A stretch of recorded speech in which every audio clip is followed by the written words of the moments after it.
One of the perks of my job is that sometimes there are some really cool emails that come in. And one I received yesterday was quite eye-opening and made me think. And I thought it's well worth sharing with all of you because it's a dilemma that we all wish we had, but also one that sort of makes you consider a few things. So this is from Reza. I've abbreviated it for the sake of longevity. I really enjoyed your recent audio on why do we love watches, and I totally agree with you that there's something special about having one watch to wear every day. I personally think it's nice to have one versatile, robust watch that becomes a part of the person as they wear it each day, and build memories with us before handing it down. My biggest problem is that although I only have the one watch, I am forever thinking about what if I had something else. As a result, I would appreciate your personal view. Something robust, versatile and valuable is key if it's going to be an only watch. For the last 2.5 years, I've had my Rolex Daytona ceramic Panda 116500LN.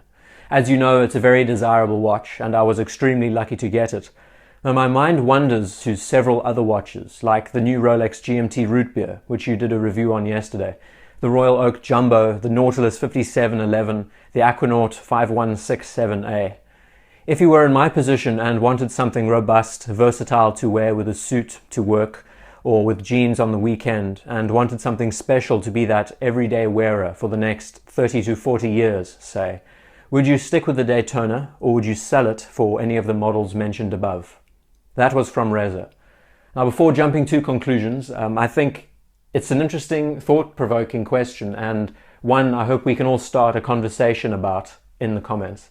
I'll be very interested in hearing your insights and sort of put yourself in those shoes.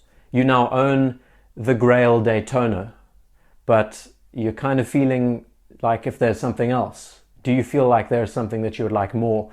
And I gave a very lengthy response, which I'm going to page through now. So just going through here on the laptop. I begin by saying first, I envy you and the fact that you're sticking to one watch, and the watch is a sublime choice. The new Panda Daytonas made me roll my eyes at first, just because we knew the hype was coming. But after stepping back and rethinking its position as a modern homage to some of the older pieces, like the 6263s, the Paul Newman, it takes on another form. And I linked a video to him about the video I made a while back, why the Rolex Daytona is overpriced and overrated. I will link it in the corner of the screen if you're interested. But there's something innate about the particular modern Daytona 116500LN that feels almost like a full stop to sports watch collecting. The piece has pedigree, it has the style, the dressy nature. It also allows it to work well with suits and casuals. I find the white dial mixed with the black bezel and registers very subdued, but also just as exciting, without being too exciting. And then I basically say, so permission to speak candidly, I think you would be a fool to sell the watch. If ever there was a Rolex sports watch that you have to keep, this is the one. It's going to be very valuable one day, not just as a possession, but will continue to skyrocket as a collector's item, especially your Panda version. And if it was me, I wouldn't even consider letting the watch leave my side. But at the same time, I understand where you're coming from. The watch is fantastic, but as an enthusiast, seeing the same piece every day might inspire a want for change, especially when channels like mine mess with people's heads. Sadly, boredom sets in with all of us watch guys, but don't let it make you second guess your choice and the value of the watch that you have.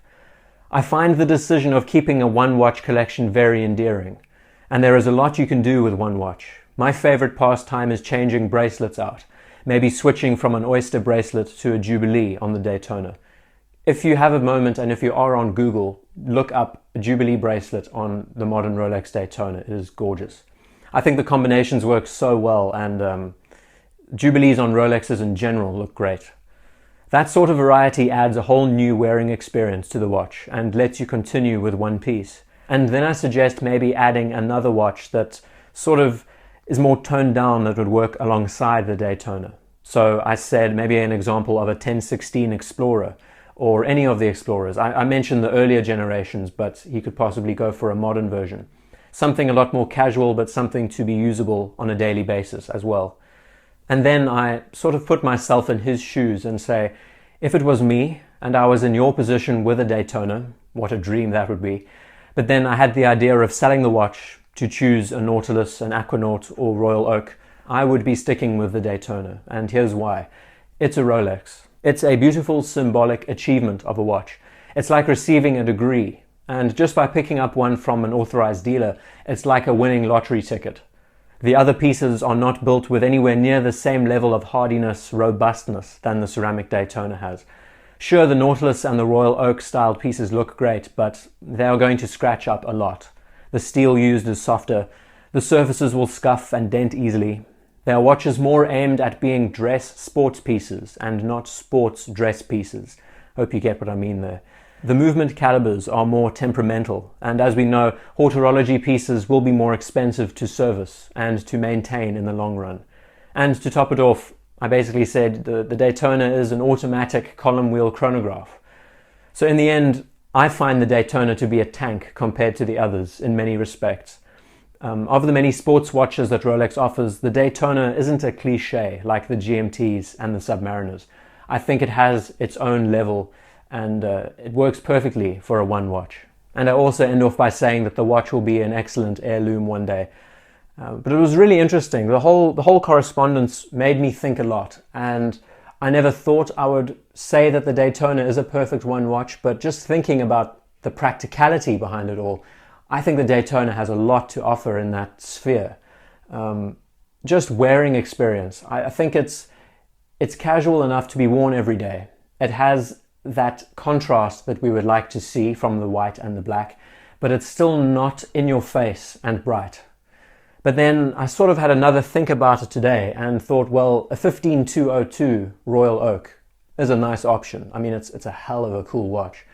Lovely blue dial, just excellent. But for an everyday wearing watch, it has me thinking, talking about just the damage and the surface wear and the fact that when it comes to servicing, it's going to be more expensive. I'm probably a bit stingy in that regard, in that I would want a watch that's a lot more affordable to maintain. But I also like a watch that has features given to it. So a chronograph feature for me is just perfect. The only downsides with the Daytona is that it has polished center links, but that then adds a little bit more character to the watch. And again, I think one of the things that may cause an issue is that it is so simple. A white dial and a black bezel and black subdials gets a little bit simple. There isn't much color there when we think about other choices like blue dials and blue and red bezels, for example. The simple white dial can get a bit tiring. But then my thought of maybe mixing it up and adding a Jubilee bracelet, swapping out straps would make it a good everyday wearing watch. But I'm still thinking about what other alternatives. In the beginning, I wrote and said 3 watches might make for an excellent collection. You know, two is good, but sometimes you might have 2 pieces vying for the top spot. And if you have 3, you have a very broad spectrum to choose from. And ideally, you want watches that are completely different. So your opinions on that subject might be cool. I mentioned the Explorer as quite a throwaway, a very easy example, but I think it would be an excellent watch for an everyday wearing piece, especially when you're wanting, he mentions in a later email that I haven't gotten back to yet, that the Explorer would be excellent when he's playing with his child, for example, and then going to work, he'll be wearing the Daytona. So it does make you think, and it's a nice position to be left in, but one thing I would like to hammer home, and maybe you'll have a different perspective and opinion on it, but I think the Daytona is an excellent choice, and it's a watch that needs to remain in his one watch collection. If that's what it takes, I'll emphasize again, I think the Daytona is one of those pinnacle sports watches. It's sort of just talking about the philosophy behind it and what it represents, running through the whole idea of sports watch collecting. This modern Daytona has a presence above and beyond a lot of other watches in the sports genre. And maybe it is cliche that someone has a Daytona, but then for the enthusiast or for the casual person, they see the watch and go, wow, that's cool. And I think that's something to think about as well. And then another question I would like to pose is, if you had a choice between the 2 dial options, would you choose a white dial or would you choose a black dial? I personally would go with the Panda. I think the white dial adds a lot more presence to the watch, but the black bezel sort of contains it.